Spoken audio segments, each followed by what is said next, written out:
Welcome to the Sleepy Journeys Through Myths and Folklore podcast, your sanctuary to learn while you sleep. My name's Jack, and I'm so happy to have you here with me. Tonight we're going to embark on a gentle journey through Theseus and the Minotaur.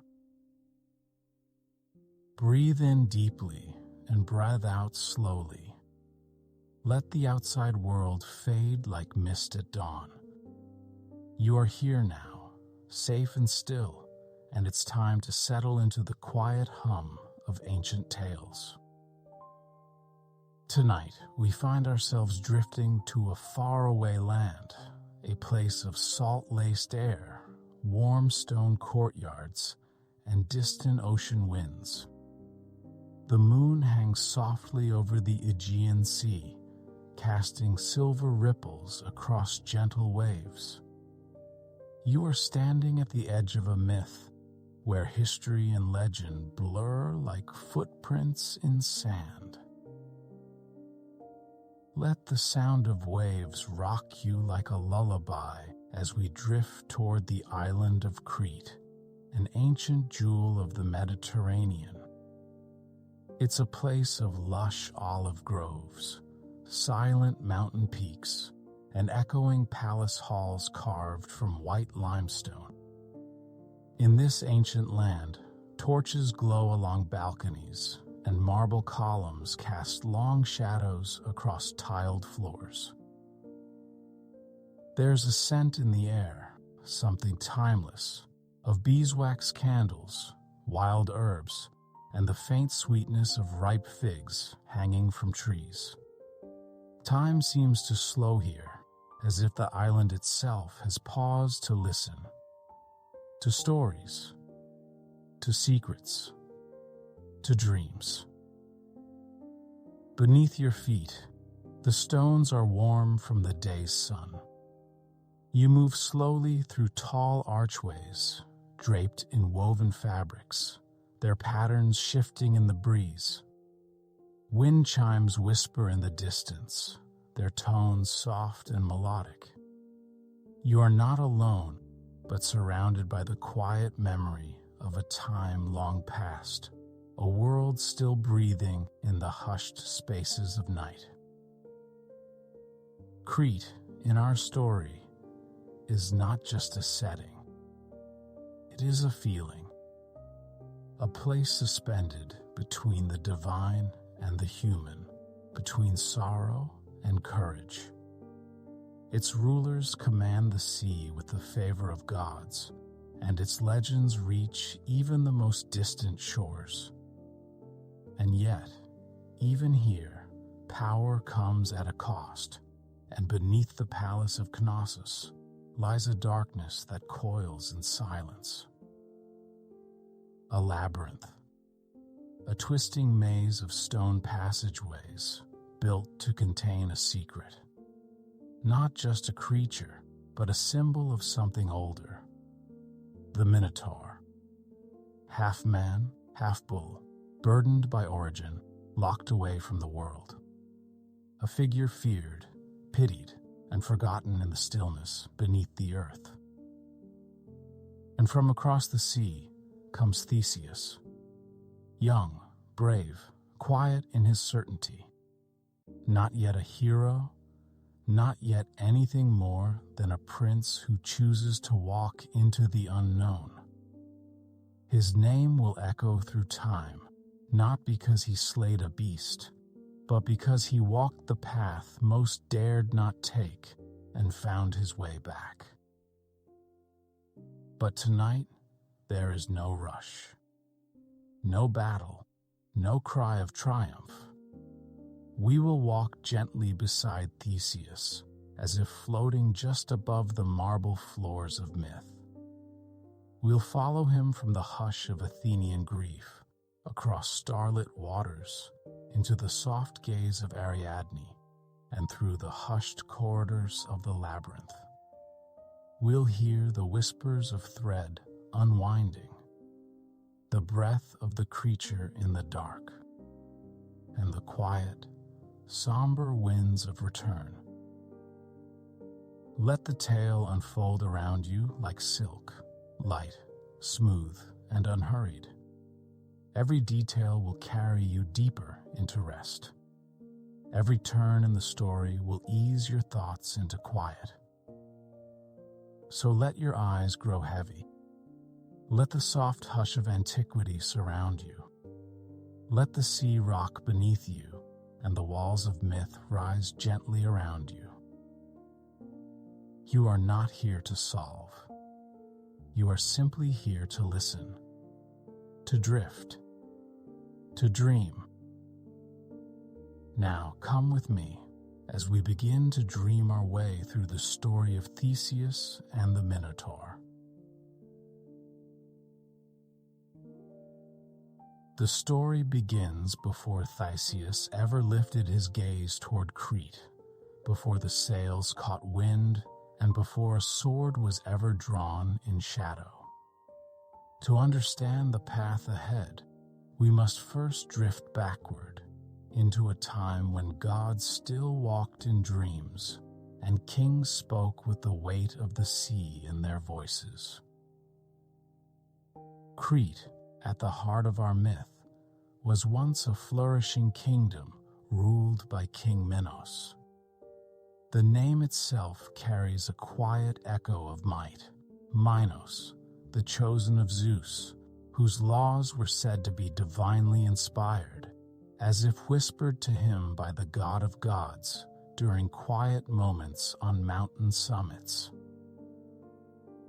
Let us linger here for a moment, before the maze, before the beast.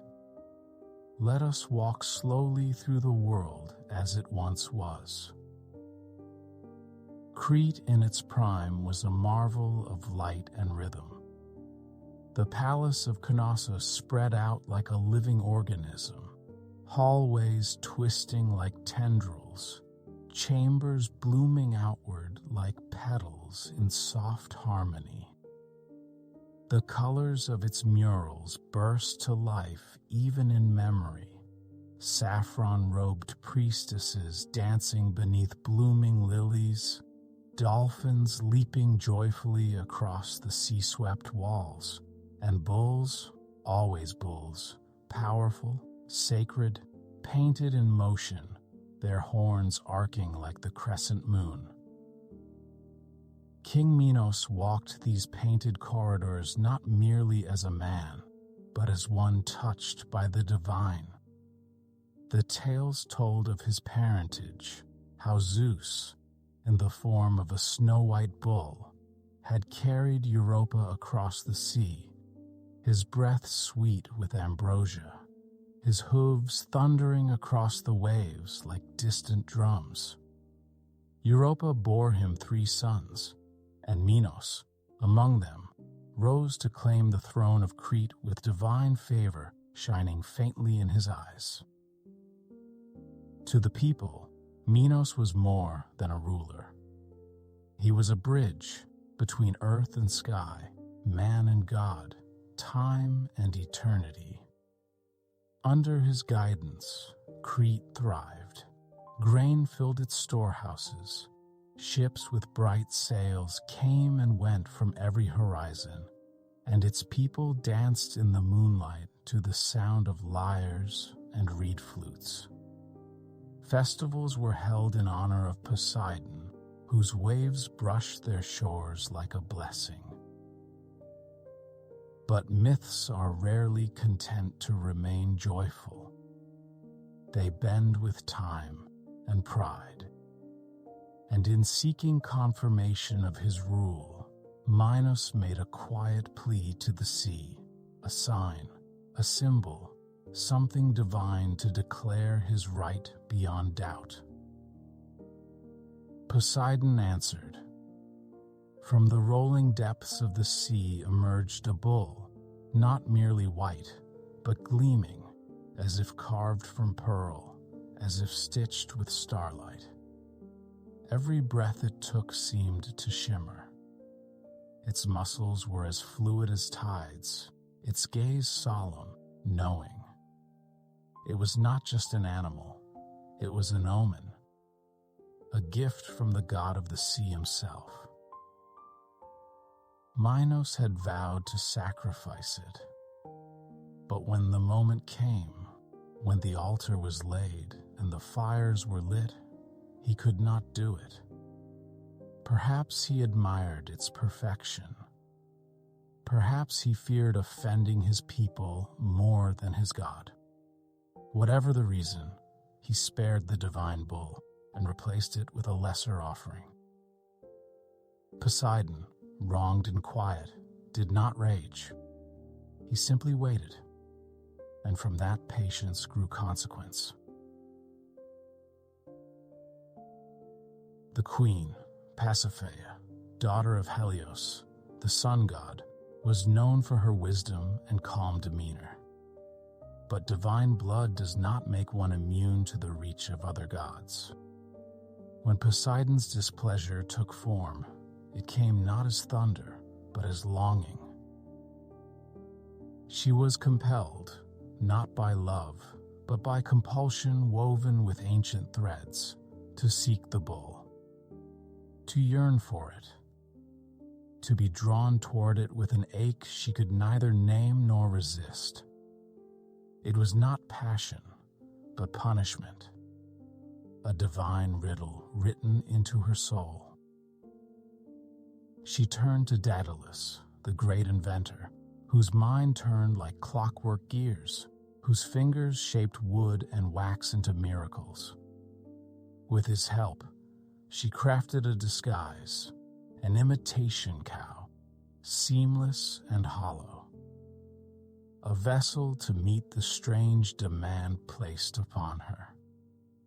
And from that union, born not in love, but in divine consequence, came a child. The Minotaur. Break, time Teus. They named it Asterion, meaning starry one, for before the world feared him, before the beast was spoken of only in hushed tones and cautionary fables, he was just a child, strange, strong, and utterly alone. He grew quickly, too quickly, and with time came change. His body lengthened, muscles hardened, features shifted. The head of a bull, noble and tragic, sat atop the body of a man. He could not speak, though he tried. He did not understand why his mother looked at him with both sorrow and tenderness. He only knew that others could not bear to look at him at all. King Minos, torn between shame and fear, decreed that the child could no longer remain in sight. He summoned Daedalus once more, asking not for a miracle this time, but a solution. The labyrinth was born from that request, a design so intricate, so endlessly spiraling, that once inside, even memory struggled to find the way back. And into that living maze, Asterion was led, alone. He did not resist. Whether he understood or simply trusted his mother, no one knew. But the door closed behind him, and his footsteps faded into silence. The years passed. The walls held firm. No one spoke of him above ground, yet all felt his presence. At night, children dreamt of low footsteps. The walls of Knossos sometimes trembled faintly, as if in memory. The labyrinth became part of the island's bones, hidden but never gone. And so the Minotaur waited, not with rage, not with hunger, but with a sorrow as vast as the stone halls that held him. A sorrow that would wait until a prince from across the sea stepped forward, thread in hand, to meet him. Beyond the shining seas and the hills of Crete lay another ancient city, Athens, proud and contemplative, resting beside quiet olive groves and windswept plains. The temples there stood in solemn silence, their stones warmed by sun and touched by time. Yet even amidst its wisdom and glory, Athens bore a sorrow, one that came not from battlefields, but from an agreement steeped in grief and dread. It was a sorrow measured not in years, but in cycles, a sorrow that returned with the tides. Long ago, before the days of Theseus, there had been a rift between Athens and Crete, a conflict, fierce and unforgiving. According to the old tales, it began with a death. Androgeus, the son of King Minos, had traveled to Athens to participate in games, a guest among rivals. And there, under circumstances clouded by legend and grief, he perished. Some said he was slain by jealous Athenian youths. Others whispered that he was sent to face a monstrous bull and left to die. Whatever the truth, the result was the same: the wrath of Minos. He brought war to Athens, swift and sharp. But Minos did not conquer in the traditional sense. He broke the city not with fire, but with terms. In their surrender, the Athenians were bound to a ritual of mourning. Once every 9 years, they were to send 7 young men and 7 young women to Crete. They would walk the stone halls of the Labyrinth and never return. It was not merely a punishment. It was a reminder. The people of Athens came to dread the passing of time, not for aging, but for the return of the ship. The black-sailed vessel would appear in the harbor like a shadow risen from the sea. The selection of youths was carried out quietly, names drawn or chosen, depending on the telling, and the city would fall into a hush. No music, no laughter, only the sound of sandals brushing against stone streets and the soft weeping of mothers whose children would not come home. The chosen walked with a kind of sacred silence. They were not condemned, yet they bore the mark of fate. Their garments were simple, their expressions distant. Some were proud, some afraid, but none turned back. The ship bore them away, year after year, and Crete received them. The labyrinth swallowed them. And so the sorrow of Athens became cyclical, a wound that reopened like clockwork, then scabbed over until the next tide. The people learned to live with this rhythm. But beneath the surface, in the quiet hours before dawn, grief still stirred like water beneath ice. In the 9th year of the 3rd cycle, the time came again. And this time, something shifted. Theseus, prince of Athens, stood in the council chamber with his father, King Aegeus. The discussion had begun as all the others, names whispered, advisors murmuring, dread hanging thick in the air. But Theseus listened, not with fear, but with calm. And when the room fell silent, he spoke. "I will go."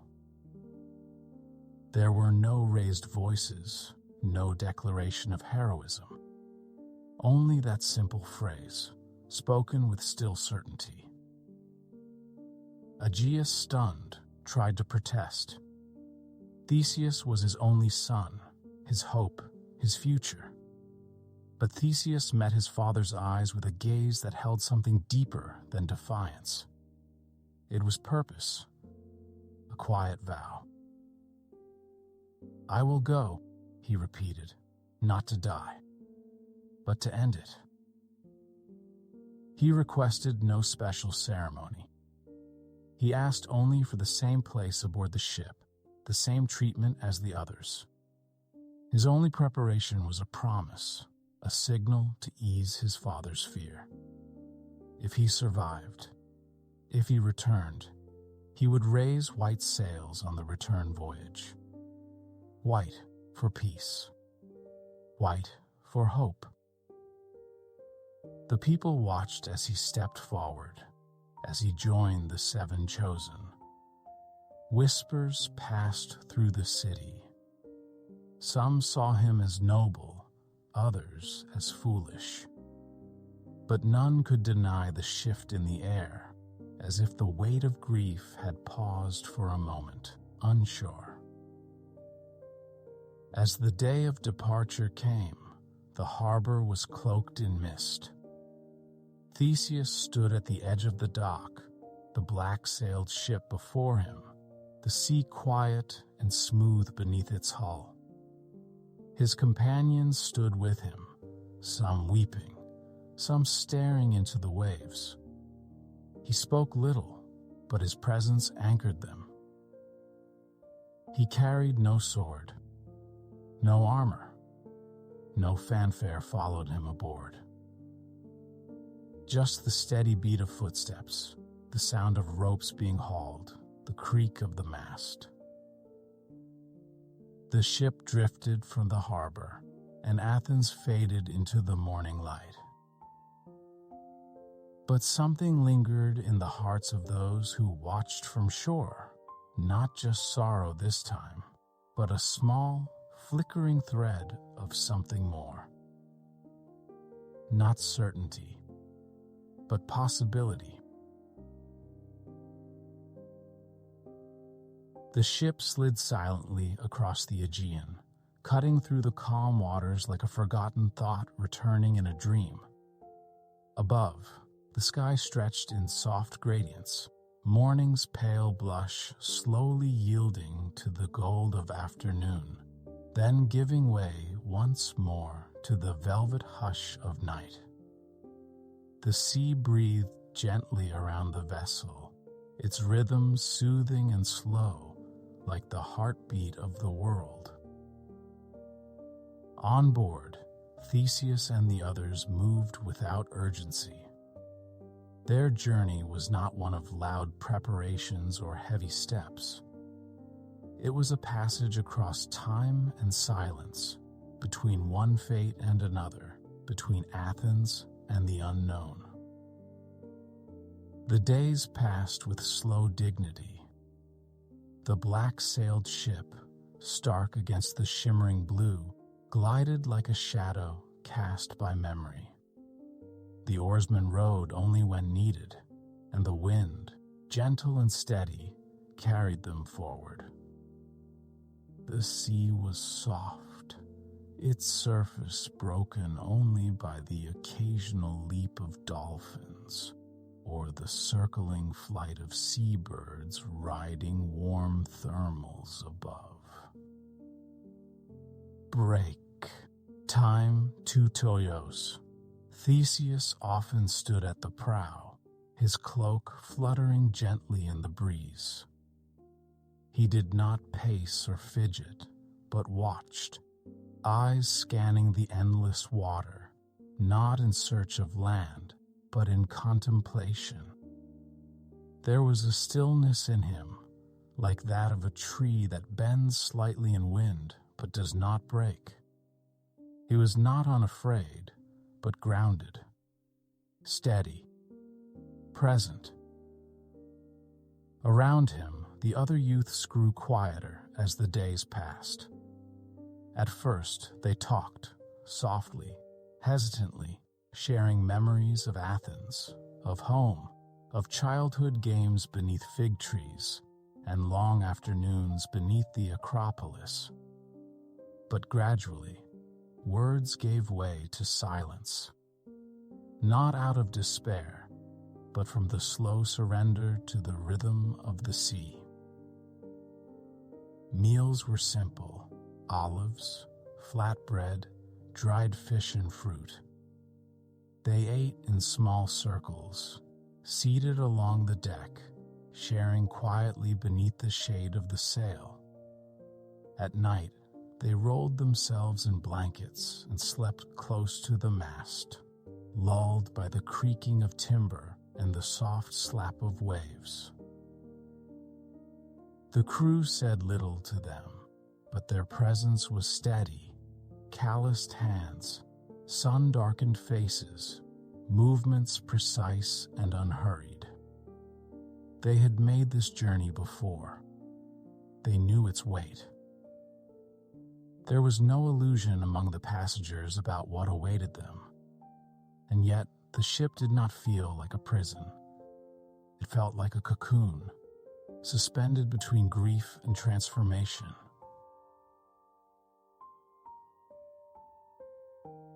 When night fell, it fell slowly, a quiet dimming of light, a softening of air. The sun dipped behind the mountains of distant islands, and the first stars emerged, blinking into being like ancient memories awakening. The sea mirrored them, black and silver, until the ship seemed to sail not between shores, but between heavens. Theseus would often lie on the deck, head tilted toward the stars. Around him, others slept, some wrapped in cloaks, others with arms folded behind their heads. The air was cool, and the wood beneath their backs was smooth with wear. And they dreamed. The dreams came gently at first, vague, drifting shapes, the taste of honey on the tongue, the scent of laurel leaves. But as they drifted further from Athens, the dreams deepened. Images of long halls lit by flickering torches, of corridors with no end, of hooves echoing faintly in distant chambers, of thread, always thread, gold and fragile, yet unbreakable. Theseus's dreams were clearer. He saw a figure standing at the edge of a labyrinth, not a monster, but a man with sorrowful eyes. In another dream, he stood beside a woman with hair like dark silk, her hands winding a spool of golden fiber that shimmered with its own light. She did not speak, but her gaze asked a question, one that had no clear answer. Others dreamed of the same woman, though they did not know her name. One youth described a garden with silver trees and a fountain that whispered in an unknown language. Another spoke of standing at the edge of a vast cavern, a ball of thread in one hand and a candle flickering in the other. They shared these dreams in the morning, not fearfully, but with wonder, as if the sea itself were speaking through sleep. Even the crew, weathered and practical, seemed to move more slowly as the ship neared Crete. They walked the deck with reverence, voices hushed. The closer they came to their destination, the more it felt as though they were entering sacred space, a realm not wholly of the mortal world. And then, one morning, just as the sun breached the horizon and spilled gold across the water, the island of Crete appeared. It rose like a vision from the sea, soft hills kissed by mist, white buildings clinging to the cliffs, the palace of Knossos glimmering faintly behind groves of olive and cypress. Smoke curled gently from unseen chimneys. Fishermen hauled in morning nets from small boats in the shallows. There was no sound of alarm, no call to arms. Only the slowing of the ship, the quiet pull of sails, the lowering of anchor. The voyage was over. The journey, however, had just begun. Crete welcomed them with quiet grandeur. The harbor was lined with stone, worn smooth by time and tide. Above it, the palace of Knossos rose like a dream solidified, arches and columns touched by red ochre and ivory white, casting long shadows in the sun. There was order here, a rhythm, yet beneath it all, something pulsed softly. The sense of watching, of waiting. And among those who watched, from behind latticed balconies and delicate veils, was Ariadne. Ariadne had lived her life among the winding passages of Knossos, within the red and white painted halls, echoing with ritual, music, and the soft murmurs of the priesthood. She was the daughter of Minos and Pasiphae, the sister of the creature kept hidden in the labyrinth. And though her role was ceremonial, seen in procession, present at feasts, her soul drifted elsewhere, quieter than the roles assigned to her. She knew of the labyrinth. She had stood near its mouth, where cool air drifted out like breath from a sleeping beast. She had felt its pull, not just as a prison, but as a mystery. Her brother, Asterion, still lived down there. She remembered his eyes as a child, dark, questioning, gentle in ways no one dared to admit. The Minotaur, they called him. But she had called him by name. When the Athenian ship arrived, she watched it from her chamber, its sail black against the gentle gold of morning light. She did not know why this group felt different, only that it did. Perhaps it was the stillness of the youths as they disembarked. Perhaps it was the way the wind quieted when the tall figure of Theseus stepped ashore. There was something in his movements, purposeful but not proud, heavy but not broken. She watched him walk among the others, and something old stirred within her. Not love, not yet, but recognition. As if some ancient rhythm, forgotten within her bones, had begun to stir again. That night, unable to sleep, she moved through the quiet palace like a shadow, barefoot over marble, candlelight trailing behind her. She descended to the lower gardens, where myrtle trees curled toward stone fountains and moonflowers opened silently in the dark. And there, beneath the silver light of a swelling moon, she found him. He had come too, walking alone, restless beneath the stars. They met between the columns and said little. The air was soft with cricket song and distant sea wind. Ariadne stepped forward, and from beneath her cloak, she produced a thread, wound tightly into a gleaming spool. She told him what lay below, not just the monster, but the maze itself, the confusion, the silence, the vanishing of self. The thread would guide him. Tie one end at the entrance, she said, and unwind it as you go.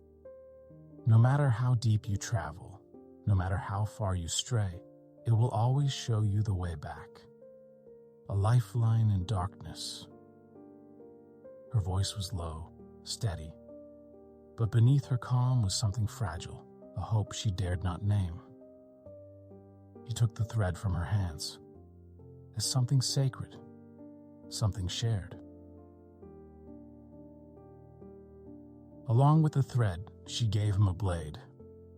Slim, precise, light in the hand but sharp enough to end a story.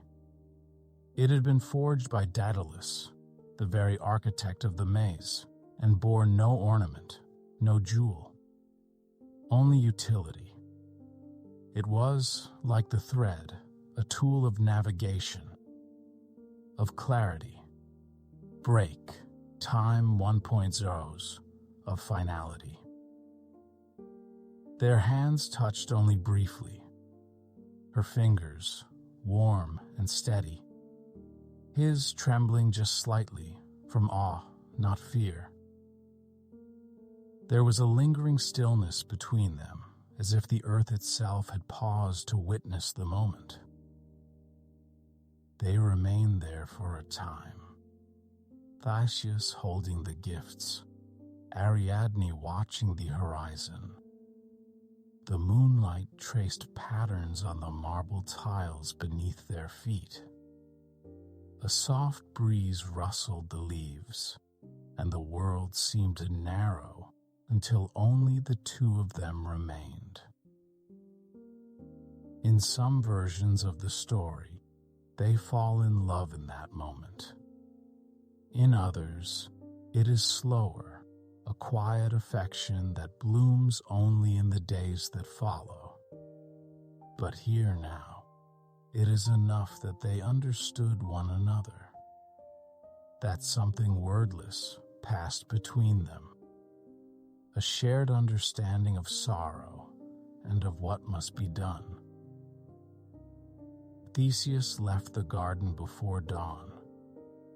He returned to his chambers in silence, the thread wrapped carefully around his forearm, the blade hidden in the folds of his garments.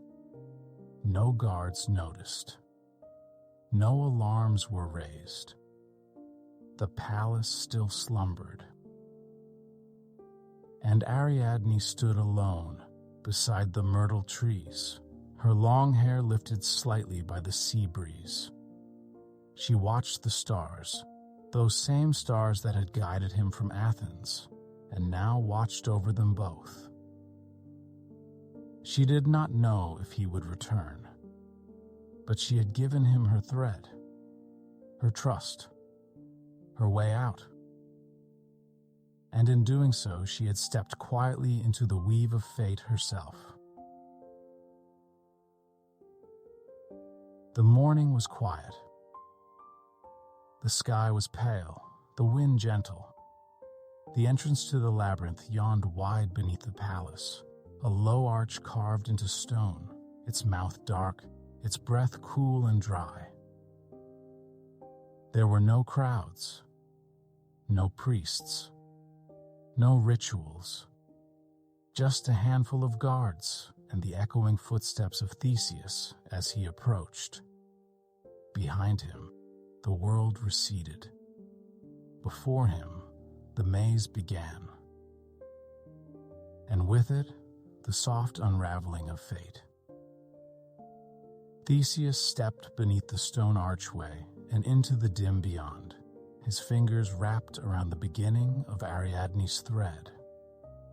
He tied it gently to a protrusion in the wall, an old bolt of iron, rusted by sea air, and paused for a breath before he moved forward. The golden thread stretched behind him, fine as hair, gleaming faintly in the low light. The labyrinth closed around him. It was not merely a structure of stone and shadow. It was an atmosphere, a world unto itself. The temperature dropped, the air thickened. It smelled of earth and lime, of moss and thyme. Dust clung to the walls in thin layers.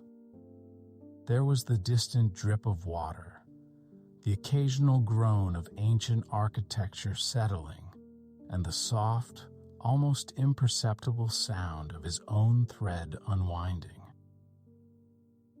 The walls were high, smooth, undecorated. Their surfaces absorbed light and sound, muting every step, every breath. Theseus moved slowly, each step deliberate. His sandals brushed against the worn flagstones, and the only company he had was the glow of the small oil lamp he carried. It cast soft halos of light, revealing only the next few feet ahead. The corridors twisted without pattern. He turned left, then right, only to find himself at a dead end, then backtracked. Sometimes the path narrowed so tightly he had to turn sideways to pass through. Other times, it opened suddenly into small circular rooms with no purpose, no marks, only stillness. There were places where the ceiling soared so high he could barely see it, and others where he was forced to duck beneath low arches and sloping beams. There was no sky, no sun, only shadow. And yet, through it all, the thread never failed him.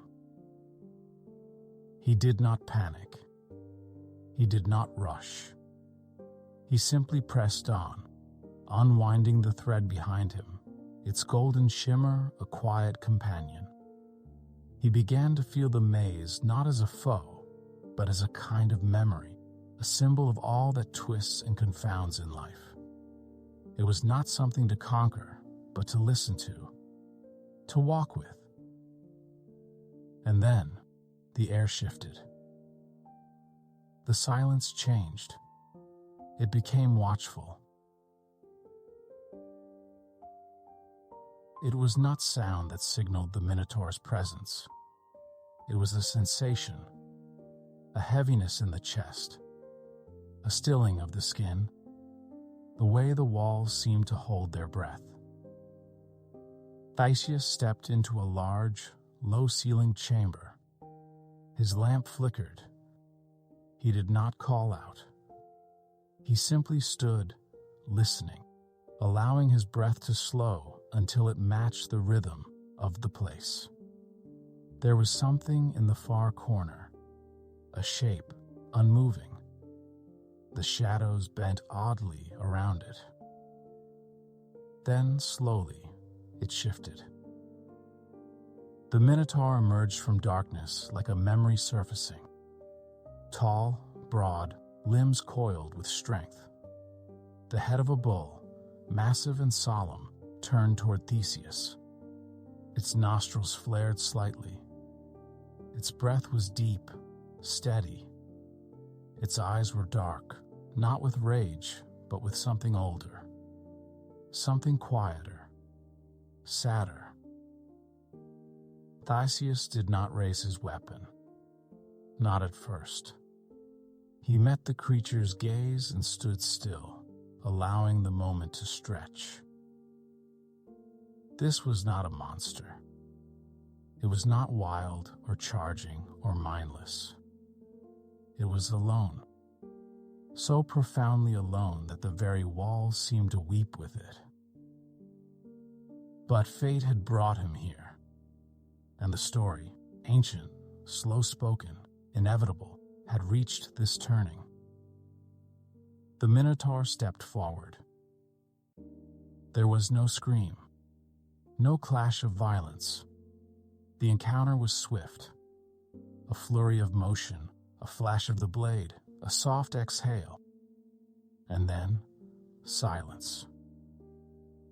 The creature fell gently, folding to the ground like a fallen branch. Theseus stood over it, chest rising and falling, not with triumph, not with celebration, but with stillness. He knelt beside it for a time. Perhaps he whispered something, a name, a farewell, a prayer. No one knows. There were no witnesses. Then he rose and turned to find the golden thread, still waiting where he left it, stretched like a sunbeam across the dimness. He followed it, winding it slowly, step by step, through all the turns he had made. The walls did not close in. The shadows did not follow. Only the soft echo of his feet on stone and the memory of what had passed. The thread led him back into the light. He emerged from the mouth of the labyrinth into the early morning haze. The air was warmer, the sun rising gently across the horizon. The palace above remained still, the city unaware of what had ended beneath its feet. Theseus did not speak. He simply stood in the light, the thread in one hand, the blade in the other, and allowed himself one long breath. He had returned. The sea awaited him once more. After the long silence of stone halls and the still breath of the labyrinth, the light outside was almost too bright. The sky over Crete shimmered in a gentle blue, and the sun warmed the marble steps as Theseus emerged, whole, changed, and marked by the weight of what he had done. But the world had not paused. Above ground, life moved onward, unaware that the thread had returned, unaware that the Minotaur no longer paced its endless prison. Break. Time. 2.0s. The story was not yet finished. There were still partings to come, still sails to be raised, and still a promise to be forgotten. In the quiet hours before dawn, while the palace was still wrapped in sleep and the horizon had only just begun to glow, Theseus and Ariadne slipped away. They moved through the outer courtyards like shadows, feet silent against stone. The guards were few at that hour, their heads bowed in slumber. The narrow servants' paths down to the shore twisted between olive trees and ancient retaining walls. The air was cool and carried the scent of damp earth and distant myrtle blossoms. A small ship awaited them, separate from the larger Athenian vessel. It had been prepared quietly, a favor purchased with coin or kindness. Its sail was folded, the deck dark and bare, the oars tucked like sleeping limbs. They climbed aboard without a word. Ariadne sat at the bow, her cloak wrapped tightly around her shoulders, her gaze never turning back toward the palace. Theseus stood behind her, his hands resting on the mast. The other youths came silently as well, slipping into the boat one by one, like leaves carried by the breeze. As the ship pushed off from shore, the waters broke softly beneath the hull, whispering against the wood. The current took them outward, drawing them away from the island that had given them a thread, a path, and a wound that would never truly close. Crete receded behind them, its hills pale in the early light, its buildings indistinct through the rising sea mist. And at the top of it all, the silhouette of Knossos stood still, watching. No one spoke. No one cried.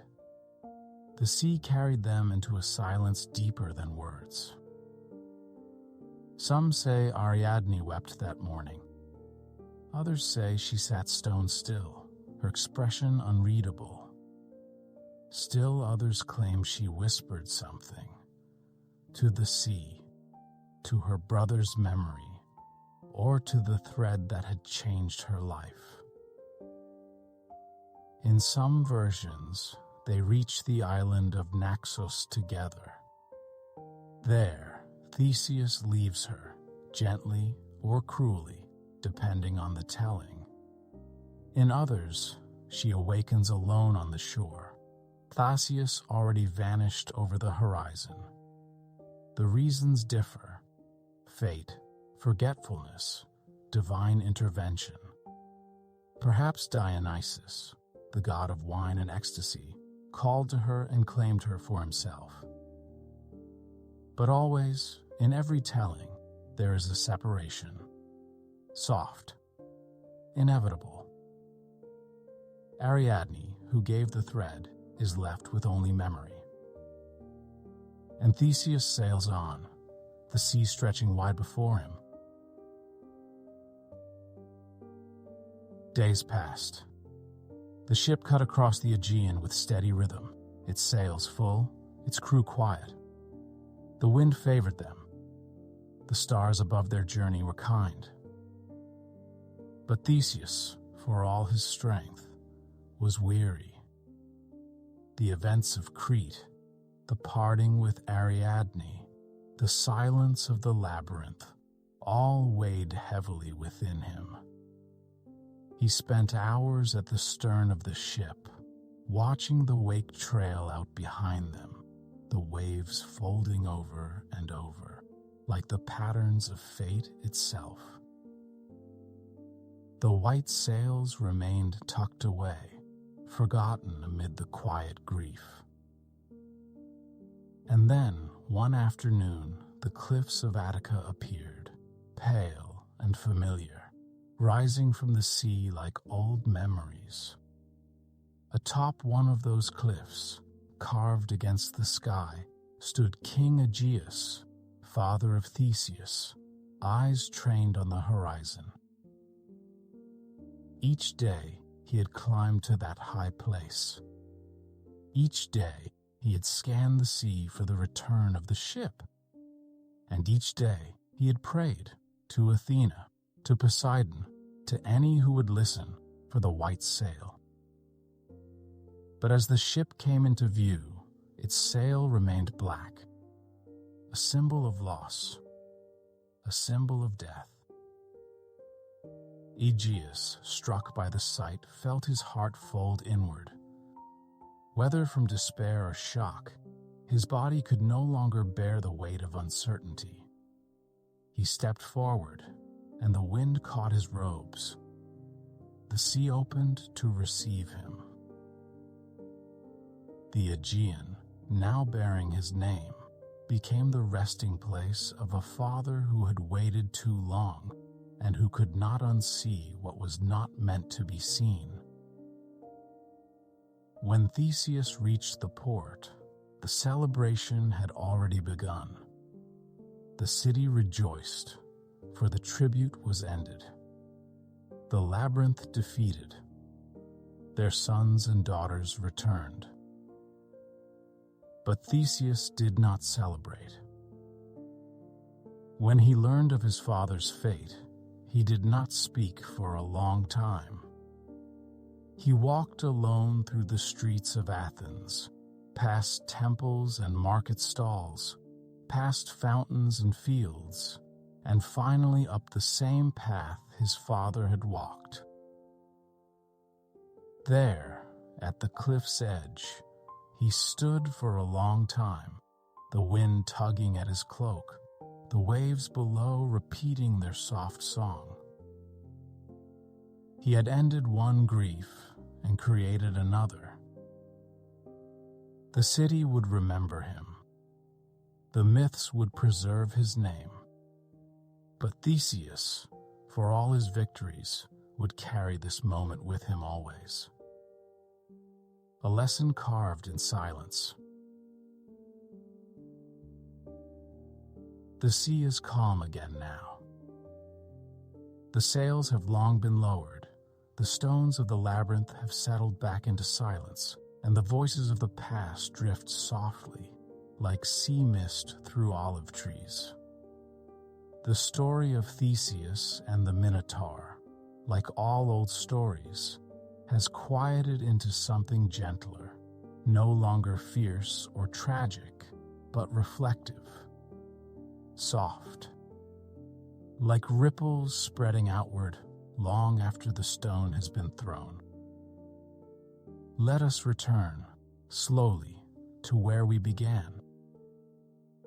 The moon rises once more over the Aegean, silvering the waves and warming the white stones of forgotten palace ruins. The island of Crete slumbers, timeless, its hills and halls held in memory. Somewhere deep beneath the surface, the labyrinth remains, empty, still, a place no longer needed, yet still echoing with a faint memory of footsteps. You can imagine the corridors, hushed and dusted with the breath of centuries. Ferns grow in the crevices now. Rainwater trickles in soft rivulets along the cracks.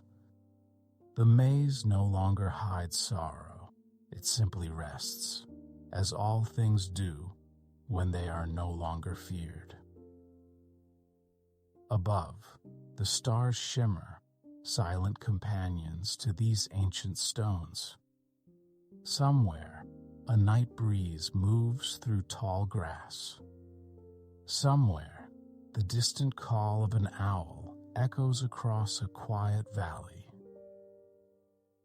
Ariadne, too, drifts into legend, not as a lost love, but as the keeper of thread, the weaver of possibility. Her hands offered more than a gift. They offered a way forward. She reminds us that clarity can come from unexpected places, that the gentlest tools, a thread, a whisper, a moment of trust, can sometimes lead us out of the darkest corners. Theseus, the young prince turned quiet hero, walks on in myth. Not always triumphant, not always joyous, but always human, marked by courage and shaped by sorrow.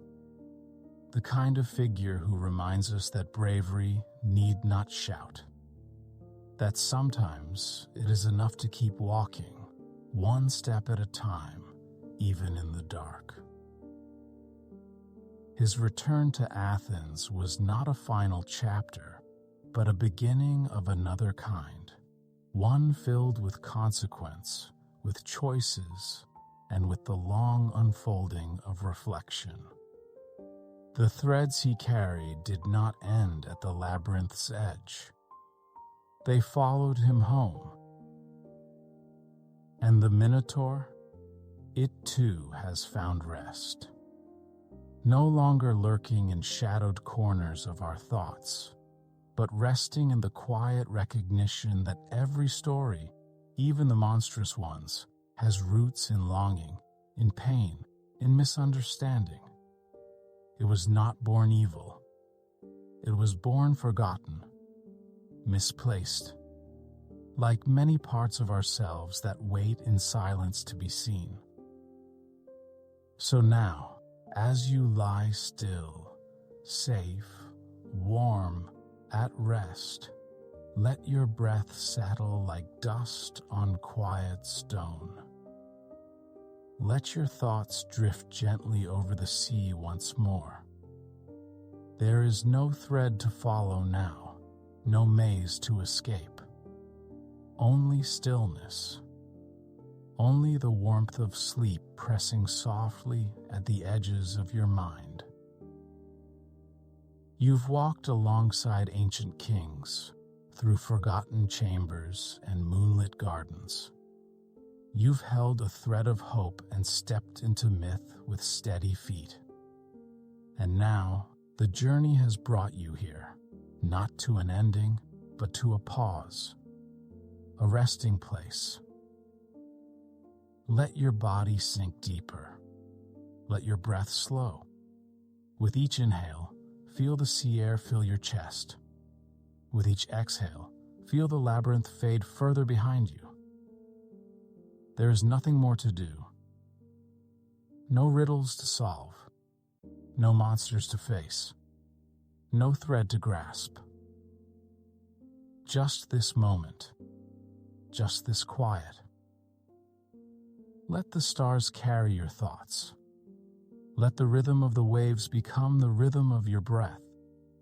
Let your mind unwind like golden thread into the gentle darkness of sleep. The journey is complete, and you are home.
you.